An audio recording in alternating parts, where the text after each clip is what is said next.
I'm Al Gagliardi, and serial number in the Army was 3912 4255. I first served in Kiska, Alaska as part of the 10th Mountain Division, and I was a member of the K Company 87th Mountain Infantry.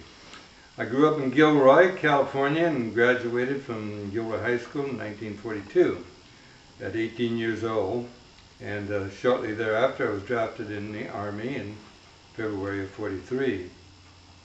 Might be hard for some people to believe, but the training was the worst part of my Army career. Drill sergeants were tough, you were under constant pressure, and the conditions were hard. I was trained at Camp Roberts in San Miguel, California, and later was assigned to a unit that went first to Kiska, and then later to the Pacific Islands, and eventually at Iwo Jima, and then Okinawa. At which time I was a member of the 147th Infantry. I was a heavy machine gunner in that unit. I hated, why is he saying this? I hated this, serving in training in Camp Roberts because it was so close to my home.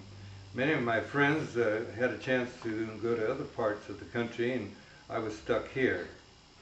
In training, they were constantly on us, up one side and down the other, and it was their way of making us a soldier. They might say it was kind of brainwashing to get us used to killing enemy soldiers. When I first arrived in Kiska, something I remembered my sergeant telling me in training was that you shall never volunteer for anything. The sergeant said, if I want to volunteer, I'll pick one. The day we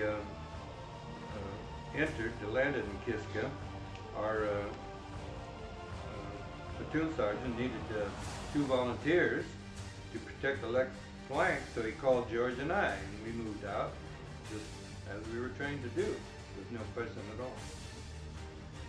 The next morning, the unit was out of water, and once again, the sergeant was confronted with a couple more volunteers.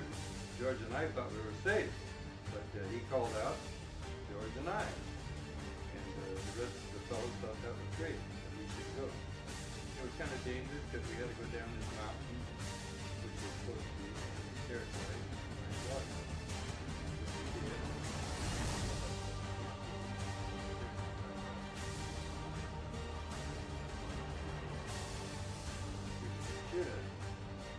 They thought there was enemy down there too. So we had a password which we gave to them, and after much ado we finally were able to get back into the lines. After Kiska, I went to South Pacific, and then we moved up to Iwo Jima with the 147th Infantry.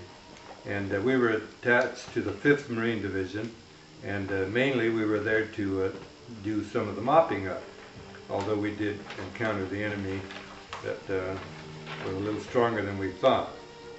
I had gone to the 147th as a replacement since I left the Mountain Division. They did that by decimation. They went through the roster, and every 10th man was removed from the unit and sent out as a replacement, and I was one of those. Cleaning up or mopping up was somewhat of a dangerous situation. You had to be constantly on guard with the enemy and mines and booby traps and all this other thing. So it was a rather difficult job, but we got used to doing it, and we went every other day. And after Iwo Jima, then I went to Okinawa. And one of the bad things I encountered in Okinawa was the typhoon that was forecast to hit the island. We were in the old schoolhouse that they had let us use, and we were told the schoolhouse would not stand up to the over 140, 150 mile an hour wind that was expected in the typhoon. So we moved out and away from the schoolhouse and dug into the ground. I dug a hole large enough for me to lay in, deep enough for the wind to pass over me. And like the forecast said, the typhoon came, and it really blew.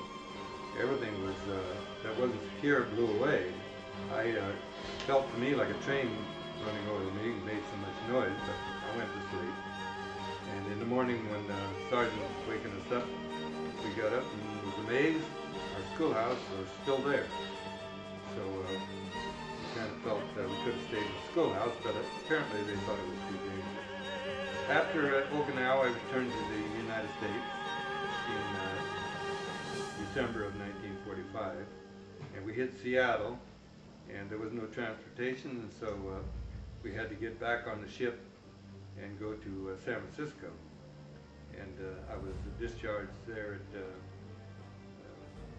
one of the Camp Beale in San Francisco, and finally I was given a bus ticket, a little bit of money, and eventually ended home where I left. After the war, I, like everybody else,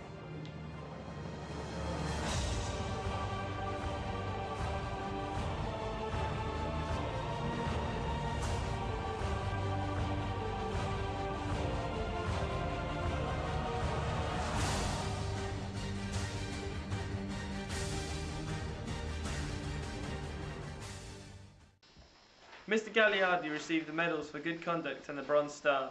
Al Gagliardi still lives in Gilroy to this day and has recently had his 84th birthday. He lives happily with his wife Betty and is enjoying every minute of his life fully.